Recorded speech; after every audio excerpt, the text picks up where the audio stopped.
اعوذ باللہ من الشیطان الرجیم بسم اللہ الرحمن الرحیم وَإِذْ تَأَذَّنَ رَبُّكَ لَيَبْعَثَنَّ عَلَيْهِمْ إِلَى يَوْمِ الْقِيَامَةِ مَنْ يَسُومُهُمْ سُوءَ الْعَذَابِ إِنَّ رَبَّكَ لَسَرِيعُ الْعِقَابِ وَإِنَّهُ لَغَفُورٌ رَحِيمٌ۔ ترجمہ: اور جب تمہارے رب نے اعلان کر دیا کہ وہ ضرور قیامت کے دن تک ان پر ایسوں کو بھیجتا رہے گا جو انہیں برا عذاب دیتے رہیں گے، بے شک تمہارا رب ضرور جلد عذاب دینے والا ہے اور بے شک وہ بخشنے والا مہربان ہے۔ اس سے پہلی آیات میں اللہ تعالیٰ نے یہودیوں کی سرکشی، گناہ پر دیدہ دلیری اور اس کی سزا میں مسخ کر کے بندر بنا دینے کا ذکر فرمایا، اور اس آیت میں اللہ تعالیٰ نے یہ ذکر فرمایا ہے کہ قیامت تک یہودیوں کے لیے ذلت اور غلامی مقرر کر دی گئی۔ اس کا معنی یہ ہے کہ اے حبیب صلی اللہ علیہ وسلم، آپ کے رب نے یہودیوں کے آبا و اجداد کو ان کے انبیاء کی زبان سے یہ خبر دی تھی کہ اللہ تعالیٰ قیامت تک یہودیوں پر ایسے افراد مسلط کرتا رہے گا جو انہیں ذلت اور غلامی کا مزہ چکھاتے رہیں گے۔ چنانچہ اللہ تعالیٰ نے یہودیوں پر بخت نصر، سنجاریب اور رومی عیسائی بادشاہوں کو مسلط فرمایا جو اپنے اپنے زمانوں میں یہودیوں کو سخت ایذائیں پہنچاتے رہے۔ پھر مسلمان سلاطین ان پر مقرر ہوئے، پھر انگریزوں کی غلامی میں رہے۔ قریب کے دور میں جرمنی میں ہٹلر نے انہیں چن چن کر قتل کیا اور اپنے ملک سے نکال دیا۔ یہودیوں کی حرکتیں ہی ایسی ہیں کہ کوئی سلطنت انہیں اپنے ملک میں رکھنے پر آمادہ نہیں ہوتی۔ یہی وجہ ہے کہ موجودہ دور میں بھی کسی سلطنت نے اجتماعی طور پر انہیں اپنے ملک میں نہ رکھا بلکہ انہیں فلسطین میں آباد کیا، اور یہیں سے انشاءاللہ ان کی بڑی تباہی کا آغاز ہوگا۔ وَقَطَّعْنَاهُمْ فِي الْأَرْضِ أُمَمًا مِّنْهُمُ الصَّالِحُونَ وَمِنْهُمْ دُونَ ذَلِكَ وَبَلَوْنَاهُمْ بِالْحَسَنَاتِ وَالسَّيِّئَاتِ لَعَلَّهُمْ يَرْجِعُونَ۔ ترجمہ: اور ہم نے انہیں زمین میں مختلف گروہوں میں تقسیم کر دیا، ان میں کچھ صالحین ہیں اور کچھ اس کے علاوہ ہیں، اور ہم نے انہیں خوشحالیوں اور بدحالیوں سے آزمایا تاکہ وہ لوٹ آئیں۔ آیت کا خلاصہ یہ ہے کہ اللہ تعالیٰ نے ارشاد فرمایا، اے حبیب صلی اللہ علیہ وسلم، ہم نے یہودیوں کی جمعیت کو منتشر کر دیا اور ان کا شیرازہ بکھیر دیا۔ اے حبیب صلی اللہ علیہ وسلم، موجودہ یہودیوں میں کچھ نیک بھی ہیں جو اللہ تعالیٰ اور رسول صلی اللہ علیہ وسلم پر ایمان لائے اور دین پر ثابت رہے، اور ان کے علاوہ کچھ ایسے ہیں کہ جنہوں نے نافرمانی کی، کفر کیا اور دین کو بدل ڈالا، اور ہم نے انہیں خوشحالیوں اور بدحالیوں سے آزمایا، اس طرح کہ کبھی ان پر ارزانی، تندرستی اور دنیوی عزت کے دروازے کھول دیے اور کبھی ان پر قحط، بیماریوں، مصیبتوں اور ذلتوں کو مسلط کر دیا تاکہ وہ اپنی نافرمانیوں سے لوٹ آئیں، کیونکہ بعض تو مصیبت میں رب کی طرف رجوع کرتے ہیں اور بعض راحتوں میں۔ فَخَلَفَ مِن بَعْدِهِمْ خَلْفٌ وَرِثُوا الْكِتَابَ يَأْخُذُونَ عَرَضَ هَذَا الْأَدْنَىٰ وَيَقُولُونَ سَيُغْفَرُ لَنَا وَإِن يَأْتِهِمْ عَرَضٌ مِّثْلُهُ يَأْخُذُوهُ أَلَمْ يُؤْخَذْ عَلَيْهِم مِّيثَاقُ الْكِتَابِ أَلَّا يَقُولُوا عَلَى اللَّهِ إِلَّا الْحَقَّ وَدَرَسُوا مَا فِيهِ وَالدَّارُ الْآخِرَةُ خَيْرٌ لِّلَّذِينَ يَتَّقُونَ أَفَلَا تَعْقِلُونَ۔ ترجمہ: پھر ان کے بعد ایسے برے جانشین آئے جو کتاب کے وارث ہوئے، وہ اس دنیا کا مال لیتے ہیں اور کہتے ہیں کہ ہماری مغفرت کر دی جائے گی، حالانکہ اگر ویسا ہی مال ان کے پاس مزید آ جائے تو اسے بھی لے لیں گے۔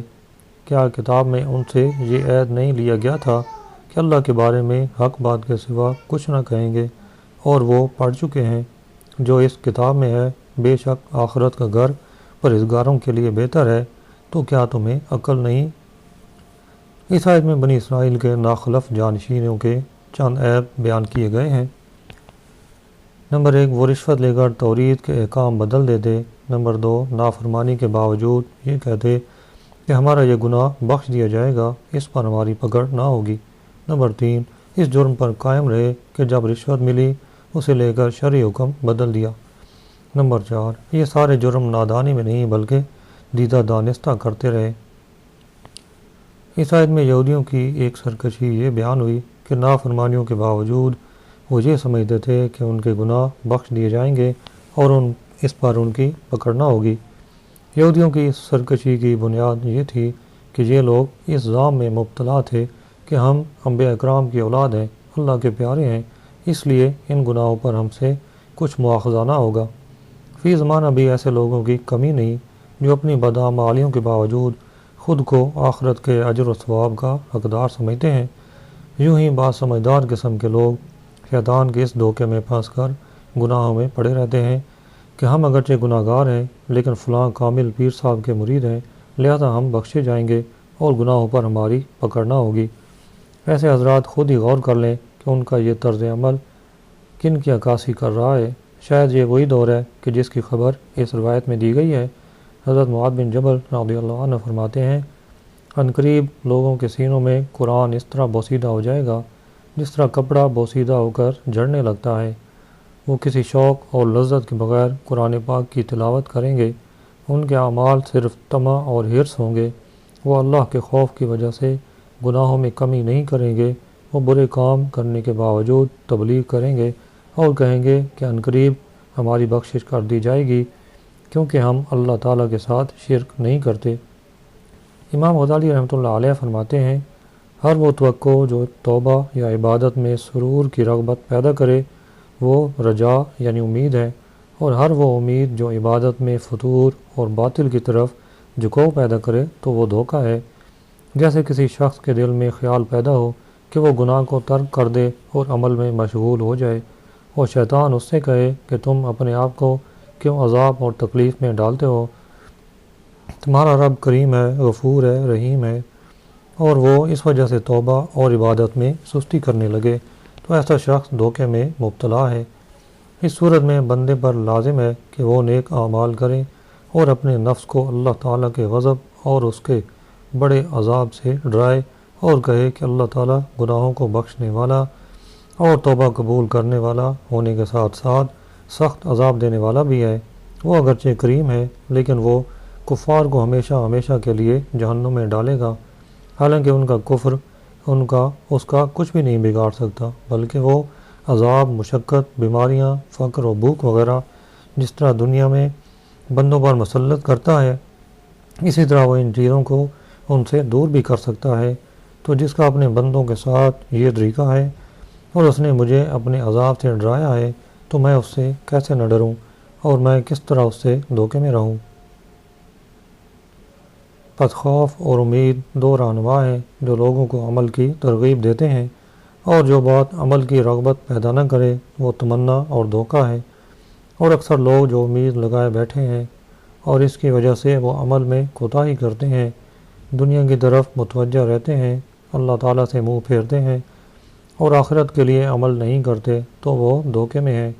نبی کریم صلی اللہ علیہ وسلم نے اس بات کی خبر دی اور بیان فرمایا کہ عنقریب اس امت کے پچھلے لوگوں کے دلوں پر دھوکہ غالب ہو جائے گا۔ آپ نے جو فرمایا وہ ہو کر رہا، جیسا کہ پہلے زمانے کے لوگ دن رات عبادت اور نیک اعمال کرتے رہتے تھے، اس کے باوجود ان کے دلوں میں یہ خوف رہتا تھا کہ انہوں نے اپنے رب کی طرف لوٹ کر جانا ہے۔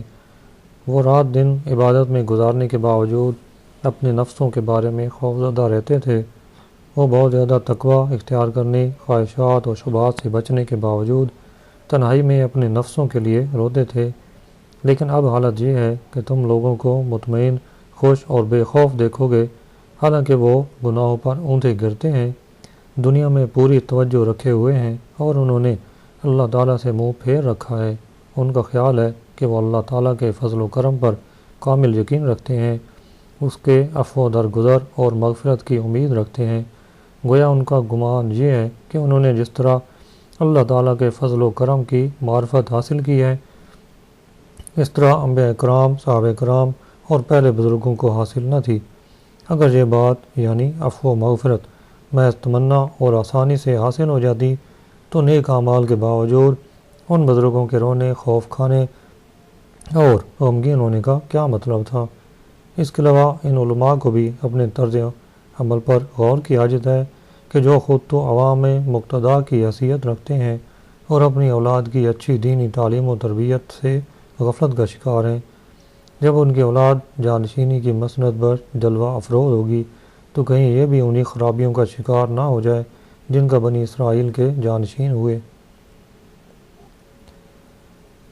والذین یمسکون بالکتاب واقاموا الصلاۃ انا لا نضیع اجر المصلحین۔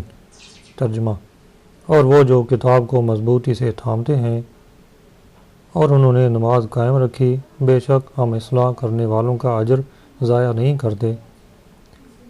کتاب کو مضبوطی سے تھامنے سے مراد اس کے مطابق عمل کرنا، اس کے تمام احکام کو ماننا اور اس میں کسی طرح کی تبدیلی روا نہ رکھنا ہے۔ اس آیت کا شان نزول یہ ہے کہ یہ آیت اہل کتاب میں سے حضرت عبداللہ بن سلام رضی اللہ عنہ وغیرہ ایسے اصحاب کے حق میں نازل ہوئی جنہوں نے پہلی کتاب کی اتباع کی اور اس میں کوئی تحریف نہ کی، نہ اس کے مضامین کو چھپایا، اور اس کتاب کے اتباع کی بدولت انہیں قرآن پاک پر ایمان نصیب ہوا۔ فرمایا اور انہوں نے نماز قائم کر رکھی ہے۔ نماز اگرچہ کتاب کو مضبوطی سے تھامنے میں داخل ہے، البتہ اسے جداگانہ ذکر کرنے سے مقصود اس کی عظمت کا اظہار اور یہ بتانا ہے کہ اللہ تعالیٰ اور اس کے رسول پر ایمان لانے کے بعد سب سے اہم عبادت نماز ہے۔ کثیر احادیث میں نماز پڑھنے کی بہت اہمیت اور فضیلت بیان کی گئی ہے۔ ترغیب کے لیے کچھ احادیث بیان کرتے ہیں۔ حضرت عمر فاروق رضی اللہ عنہ فرماتے ہیں، ایک صاحب نے عرض کی، یا رسول اللہ صلی اللہ علیہ وسلم، اسلام میں سب سے زیادہ اللہ کے نزدیک محبوب چیز کیا ہے؟ ارشاد فرمایا، وقت میں نماز پڑھنا، اور جس نے نماز چھوڑی اس کا کوئی دین نہیں، نماز دین کا ستون ہے۔ حضرت انس رضی اللہ عنہ سے روایت ہے، نبی کریم صلی اللہ علیہ وسلم نے ارشاد فرمایا، سب سے پہلے قیامت کے دن بندے سے نماز کا حساب دیا جائے گا، اگر یہ درست ہوئی تو باقی اعمال بھی ٹھیک رہیں گے، اور یہ بگڑی تو سبھی بگڑے۔ حضرت عبادہ بن صامت رضی اللہ عنہ سے روایت ہے، نبی کریم صلی اللہ علیہ وسلم نے ارشاد فرمایا، 5 نمازیں اللہ نے بندوں پر فرض کی، جس نے اچھی طرح وضو کیا اور وقت میں پڑھی اور رکوع و خشوع کو پورا کیا تو اس کے لیے اللہ تعالیٰ نے اپنے ذمہ کرم پر عہد کر لیا ہے کہ اسے بخش دے، اور جس نے نہ کیا اس کے لیے عہد نہیں، چاہے بخش دے چاہے عذاب کرے۔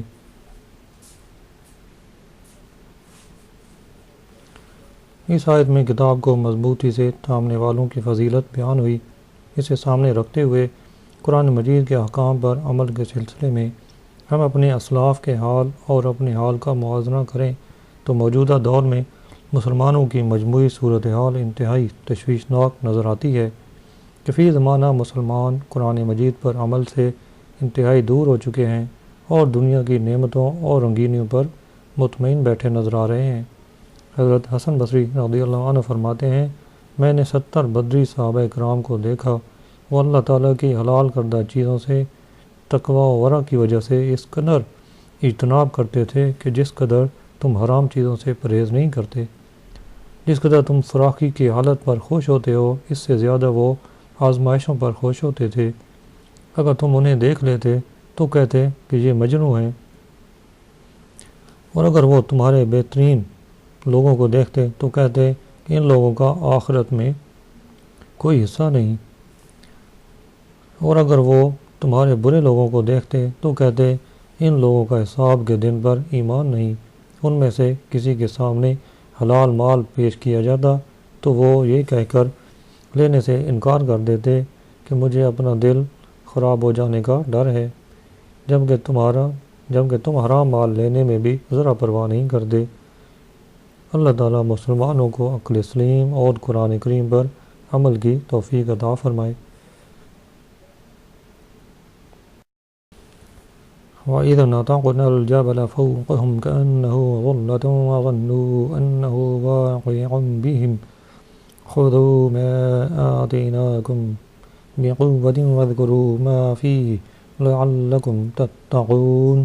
ترجمہ: اور یاد کرو جب ہم نے پہاڑ ان کے اوپر بلند کر دیا، گویا وہ صاحبان ہے، اور انہوں نے سمجھ لیا کہ یہ ان پر گرنے ہی والا ہے، اور ہم نے کہا جو ہم نے تمہیں دیا ہے اسے مضبوطی سے تھام لو، اور جو کچھ اس میں ہے اسے یاد کرو تاکہ تم پرہیزگار بن جاؤ۔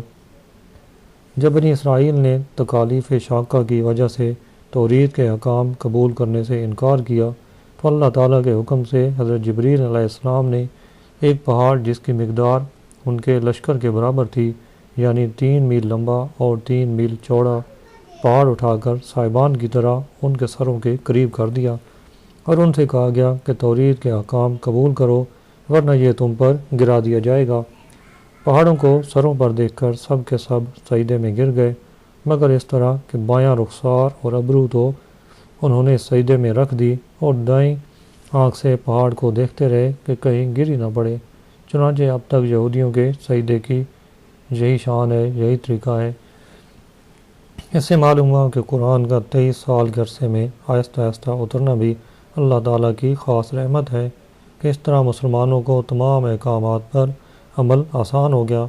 آزاد طبیعت ایک دم سارے احکام کی پابندی میں دقت محسوس کرتی ہے۔ وَإِذْ أَخَذَ رَبُّكَ مِن بَنِي آدَمَ مِن ظُهُورِهِمْ ذُرِّيَّتَهُمْ وَأَشْهَدَهُمْ عَلَىٰ أَنفُسِهِمْ أَلَسْتُ بِرَبِّكُمْ قَالُوا بَلَىٰ شَهِدْنَا أَن تَقُولُوا يَوْمَ الْقِيَامَةِ إِنَّا كُنَّا عَنْ هَٰذَا غَافِلِينَ أَوْ تَقُولُوا إِنَّمَا أَشْرَكَ آبَاؤُنَا مِن قَبْلُ وَكُنَّا ذُرِّيَّةً مِّن بَعْدِهِمْ أَفَتُهْلِكُنَا بِمَا فَعَلَ الْمُبْطِلُونَ۔ ترجمہ: اور اے محبوب یاد کرو جب تمہارے رب نے اولاد آدم کی پشت سے ان کی نسل نکالی اور انہیں خود ان پر گواہ بنایا اور فرمایا کیا میں تمہارا رب نہیں؟ سب نے کہا کیوں نہیں، ہم نے گواہی دی۔ یہ اس لیے ہوا تاکہ تم قیامت کے دن یہ نہ کہو کہ ہمیں اس کی خبر نہ تھی، یا یہ کہنے لگو کہ شرک تو پہلے ہمارے باپ دادا نے کیا اور ہم ان کے بعد ان کے اولاد ہوئے، تو کیا تو ہمیں اس پر ہلاک فرمائے گا جو اہل باطل نے کیا۔ اس آیت میں فرمایا گیا کہ اے حبیب صلی اللہ علیہ وسلم یاد کرو جب تمہارے رب نے اولاد آدم کی پشت سے ان کی نسل نکالی، جبکہ حدیث شریف میں ہے کہ اللہ تعالیٰ نے حضرت آدم علیہ السلام کی پشت سے ان کی ذریت نکالی۔ آیت و حدیث دونوں پر نظر کرنے سے یہ معلوم ہوتا ہے کہ ذریت نکالنا اسی ترتیب کے ساتھ ہوا جس طرح دنیا میں انہوں نے ایک دوسرے سے پیدا ہونا تھا، یعنی حضرت آدم علیہ السلام کی پشت سے ان کی اولاد اور اولاد کی پشت سے ان کی اولاد، اسی طرح قیامت تک پیدا ہونے والے لوگ۔ اللہ تعالیٰ نے ان کے لیے ربوبیت اور وحدانیت کے دلائل قائم فرما کر اور عقل دے کر ان سے اپنی ربوبیت کی شہادت طلب فرمائی تو سب نے کہا کیوں نہیں، ہم نے اپنے اوپر گواہی دی اور تیری ربوبیت اور وحدانیت کا اقرار کیا۔ فرمایا کہ تم قیامت کے دن کہو۔ اس آیت اور بعد والی آیت کا خلاصہ یہ ہے کہ اللہ تعالیٰ نے ارشاد فرمایا اے اللہ کی ربوبیت کا اقرار کرنے والوں، یہ گواہ بنانا اس لیے تھا تاکہ تم قیامت کے دن یہ نہ کہہ سکو کہ اے اللہ ہم جو شرک و کفر میں مبتلا رہے ہیں اس میں ہمارا قصور نہیں، کیونکہ ہمیں خبر تھی ہی نہیں کہ تو ہی ہمارا رب ہے اور تیرے سوا کوئی بھی رب نہیں، اور اے رب کریم تو بے خبر کو نہیں پکڑتا، لہذا ہمیں چھوڑ دے اور عذاب نہ دے، اور نہ ہی یہ کہہ سکو کہ ہم کفر و شرک میں اس لیے بے قصور ہیں کہ ہمارے باپ دادا مشرک تھے، ہم تو ان کی وجہ سے شرک میں مبتلا ہوئے، قصور ان کا ہے نہ کہ ہمارا۔ انہیں یہ باتیں کہنے کا حق اس لیے نہ ہوگا کہ جب ان سے عہد میثاق لے لیا گیا اور یہ بات ان کے دلوں کی تہ میں رکھ دی گئی، اور اس عہد کی یاد دہانی کے لیے ان کے پاس رسول آئے اور انہوں نے اس عہد کو یاد دلایا، کتابیں اتری اور ان کے سامنے حق بیان کر دیا گیا، تو اب یہ عذر کرنے کا ان کے پاس موقع نہ رہا۔ ان آیات سے 3 احکام معلوم ہوئے۔ نمبر 1، عمومی طور پر شرعی کام میں بے خبری معتبر نہیں۔ کوئی یہ عذر پیش کر کے کہ مجھے معلوم نہیں تھا اللہ تعالیٰ کے عذاب سے نہیں چھوٹ سکتا۔ ہر شخص پر فرض ہے کہ ضرورت کے مطابق دینی مسائل سیکھے۔ نمبر 2، عقائد میں باپ دادا کی تقلید درست نہیں۔ اللہ تعالیٰ نے عقل دی ہے، لہذا خود تحقیق کر کے درست عقیدے اختیار کرنے چاہیے۔ نمبر 3، گناہ کی بنیاد ڈالنا اگرچہ سخت تر جرم ہے، مگر بعد میں دوسرے لوگ یہ گناہ کرنے والے بھی مجرم ہوں گے، وہ یہ عذر نہیں کر سکتے کہ ہم چونکہ اس گناہ کو ایجاد کرنے والے نہیں اس لیے قصوروار بھی نہیں۔ وَكَذَلِكَ نُفَصِّلُ الْآيَاتِ وَلَعَلَّهُمْ يَرْجِعُونَ۔ ترجمہ، اور ہم اسی طرح تفصیل سے آیات بیان کرتے ہیں اور اس لیے کہ وہ رجوع کر لیں۔ یعنی اے حبیب صلی اللہ علیہ وسلم، جس طرح آپ کی قوم کے سامنے ہم نے اس صورت کی آیات تفصیل سے بیان کی ہیں، ہم ان کے علاوہ آیات بھی اسی طرح تفصیل سے بیان کرتے ہیں تاکہ بندے تدبر و تفکر کر کے حق و ایمان قبول کریں، اور اس لیے تفصیل سے آیات بیان کرتے ہیں تاکہ وہ شرک و کفر سے توحید و ایمان کی طرف رجوع کر لیں اور صاحب معجزات نبی کے بتانے سے اپنے عہد میثاق کو یاد کریں اور اس کے مطابق عمل کریں۔ چونکہ قرآن کریم تمام لوگوں کی ہدایت کے لیے آیا ہے اور لوگوں میں سے بعض ڈر سے، بعض لالچ سے اور بعض دلائل سے مانتے ہیں، اس لیے قرآن کریم میں ہر طرح کی آیات مذکور ہیں کہ جو جس چیز سے مان سکے مان لے۔ وَاتْلُ عَلَيْهِمْ نَبَأَ الَّذِي آتَيْنَاهُ آيَاتِنَا فَانْسَلَخَ مِنْهَا فَأَتْبَعَهُ الشَّيْطَانُ فَكَانَ مِنَ الْغَاوِينَ۔ ترجمہ، اور اے محبوب انہیں اس آدمی کا حال سناؤ جسے ہم نے اپنی آیات عطا فرمائی تو وہ ان سے صاف نکل گیا، پھر شیطان اس کے پیچھے لگ گیا تو وہ آدمی گمراہوں میں سے ہو گیا۔ اس آیت کا شان نزول یہ ہے، حضرت عبداللہ بن عباس، حضرت عبداللہ بن مسعود اور امام مجاہد رضی اللہ عنہ فرماتے ہیں کہ یہ آیت بلعم بن باعورہ کے بارے میں نازل ہوئی۔ حضرت عبداللہ بن عمر رضی اللہ عنہ فرماتے ہیں کہ یہ آیت امیہ بن ابو سلط کے بارے میں نازل ہوئی۔ حضرت سعید بن مسیب رضی اللہ عنہ فرماتے ہیں کہ یہ آیت ابو عامر بن صیفی کے بارے میں نازل ہوئی۔ بلعم بن باعورہ کا واقعہ، حضرت عبداللہ بن عباس رضی اللہ عنہ فرماتے ہیں کہ جب حضرت موسیٰ علیہ السلام نے جبارین سے جنگ کا ارادہ کیا اور سرزمین شام میں نزول فرمایا تو بلعم بن باعورہ کی قوم اس کے پاس آئی اور اس سے کہنے لگی کہ حضرت موسیٰ علیہ السلام بہت تیز مزاج ہیں اور ان کے ساتھ بہت بڑا لشکر ہے، وہ یہاں اس لیے آئے ہیں تاکہ ہم سے جنگ کریں اور ہمیں ہمارے شہروں سے نکال کر ہماری بجائے بنی اسرائیل کو اس زمین میں آباد کریں۔